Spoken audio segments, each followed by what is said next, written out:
यहाँ जो मैक्सिमम जो पॉलिसियाँ बन रही हैं, इस प्रकार की पॉलिसियाँ बन रही है जिससे कि मैक्सिमम जो अन्य राज्य जो हमारे हैं उनके अभ्यर्थियों को बदलाव 7% तो 50% तो ये हम लोग अनुमान कह सकते हैं, लेकिन तय नहीं कर सकते। हम लोग एक प्रयास करेंगे।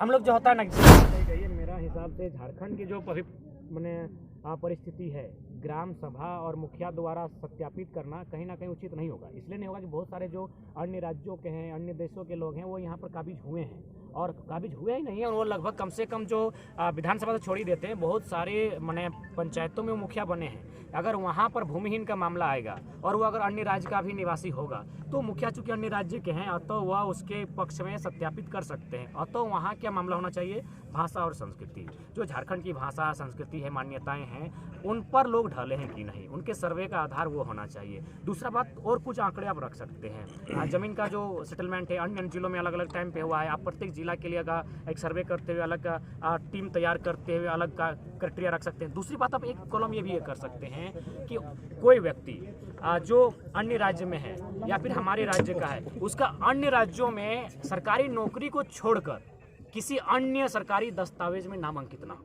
सरकारी नौकरी चूंकि झारखंड के लोग भी उड़ीसा में करते हैं, कुछ लोग बिहार में करते हैं, तो सरकारी नौकरी के अलावा अगर किसी भी प्रकार के दस्तावेज में अगर झारखंड के किसी व्यक्ति का अन्य राज्यों में नामांकित है तो उसे निरस्त माना जाएगा। किसी भी प्रकार के किसी भी सरकारी दस्तावेज में जो आधार बनता है, झारखंड के किसी भी व्यक्ति का अन्य राज्य में नामांकित नहीं होना चाहिए, सरकारी नौकरी को छोड़कर। तो अगर बैठकर थोड़ा सा दिमाग को कूल कर थोड़ा सा चीनी और दही खाकर अगर ये लोग बैठकर नियम बनाए तो बड़ा सुंदर नियम बनेगा। लेकिन इनको बहुत जल्दबाजी है, इनको थोड़ा सा, चूंकि उस समय सरकार डमाडोल में थी, ईडी का चक्कर चल रहा था, इसीलिए धां से 32 लेकर आ गए। अरे नहीं होता है बाबा, तो जो लोग अंतिम प्रश्न कि आज दूसरे को भी दे तो 1932 क्या लागू कर पाएगी अपने कार्यकाल में? देखिए, जो वर्तमान सरकार है, पहला बात, इन्हें थोड़ा सा समय लेना होगा और इनकी अपनी जो मनोस्थिति उसे साफ करना होगा, और इन्हें वास्तव में ये जताना होगा कि हाँ, ये लोगों के हित में कार्य करना चाहती है। देखिए, 1932 यदि सबसे पहला बात, हम लोग भी इंसान भेद नहीं चाहते, किसी भी इंसान का हक का हनन ना हो, तो वहाँ क्या किया जाए जो 1932 की बात को करते हैं। सबसे पहले बात, जो लोग कहते हैं कि 1932 से हमारा डिस्टर्बेंस होगा, हम लोग हकों से वंचित हो जाएंगे क्योंकि हम लोग अन्य राज्यों से हैं, तो वहाँ एक समय सीमा दिया जाए, या तो फिर आप एक ऐप बनाइए या फिर कोई आप एक मैंने एप्लीकेशन के माध्यम से फॉर्म अप्लाई करने बोली कि जिनको 1932 से आपत्ति होने वाली है वे लोग आवेदन जमा करें। जिनका आवेदन जैसे ही आएगा, आप एक टीम को गठित कीजिए, जैसे आयोग बनती है, कभी मेहता आयोग, कभी कालीकार समिति, तो कभी बलवंत राय समिति, कभी मंडल कमीशन। तो एक कमीशन, एक आयोग बनाइए और उस आयोग की जिम्मेदारी दीजिए, कुछ महीना दीजिए, कुछ साल दीजिए, उसको ये तय करने बोलिए कि जो लोग आवेदन किए हैं इनकी सच्चाई क्या है, क्या झारखंड के अलावा इनका किसी राज्य में कनेक्शन है कि नहीं। और मुझे लगता है आज के डेट में बहुत आसान है, आज के डेट में मुझे लगता है एक इंसान के बारे में जान लेना बहुत आसान है। नेटवर्क का ज़माना है, ऑनलाइन का ज़माना है, मोबाइल का ज़माना है। आज के डेट में इंसान अगर जंगल में भी है, जो अगर मैंने शायद उसके बारे में भी आपके पास डाटा है, तो डाटा आज बहुत अवेलेबल है, आप आसानी से जान सकते हैं कि जो लोग 32 के विरोध में हैं कितनी सच्चाई है। तो कुल मिला के 1932 के आधार पर स्थानीय नीति, इस बार हमने, चूंकि उपचुनाव है, हमने रामगढ़ की जनता पर ही छोड़ा है,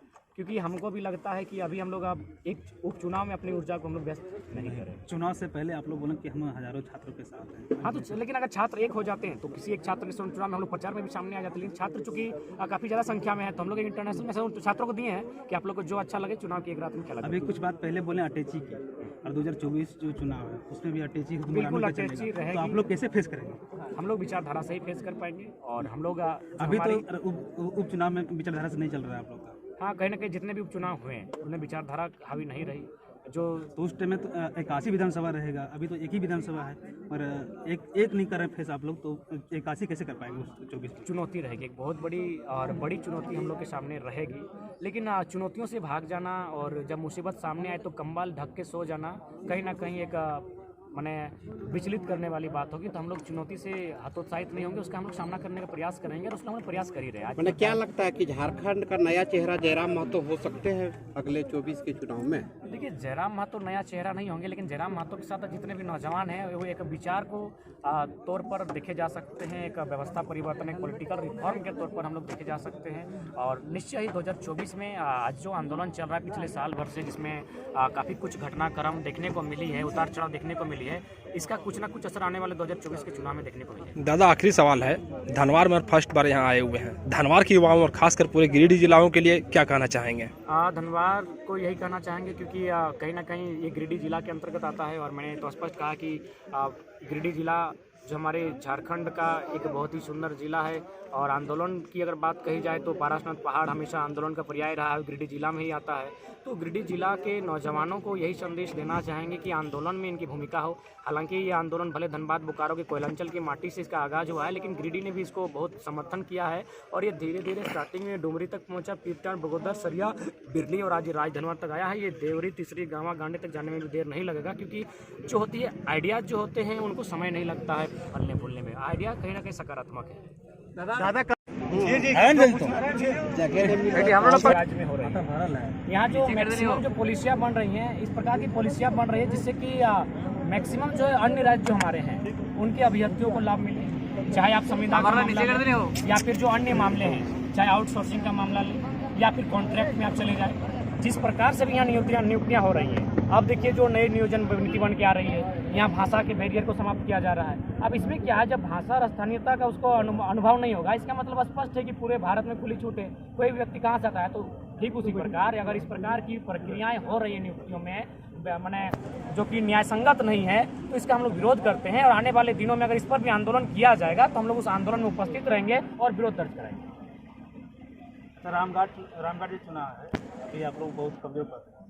देखिए, सबसे पहली बात जहाँ तक रामगढ़ के चुनाव का विषय है, ये उपचुनाव है और चूंकि हमारी जो कोर कमेटी है उनका जो कहना है और हम लोग का जो चिंतन है कि यदि डायरेक्ट अथवा इनडायरेक्ट अगर राजनीतिक रिफॉर्म क्यों हम लोग आएंगे तो क्यों ना 2024 को एक बेहतर विकल्प के तौर पर। और जहाँ तक रामगढ़ का सवाल है तो हम लोग तो स्पष्ट कहा कि छात्रों के साथ हैं। अब वो छात्र जानते हैं कि उन्हें कहाँ मत करना है और अपने इस जो मत है, जो लोकतंत्र का सबसे शक्तिशाली हथियार है, उसका प्रयोग करना है। किस तरह का विकल्प 2024 में देंगे? देखिए, हम लोग एक प्रयास करेंगे 2024 में बदलाव हो। 2024 में बदलाव 100% हो तो 50% हो, ये हम लोग अनुमान कह सकते हैं लेकिन तय नहीं कर सकते। हम लोग एक प्रयास करेंगे।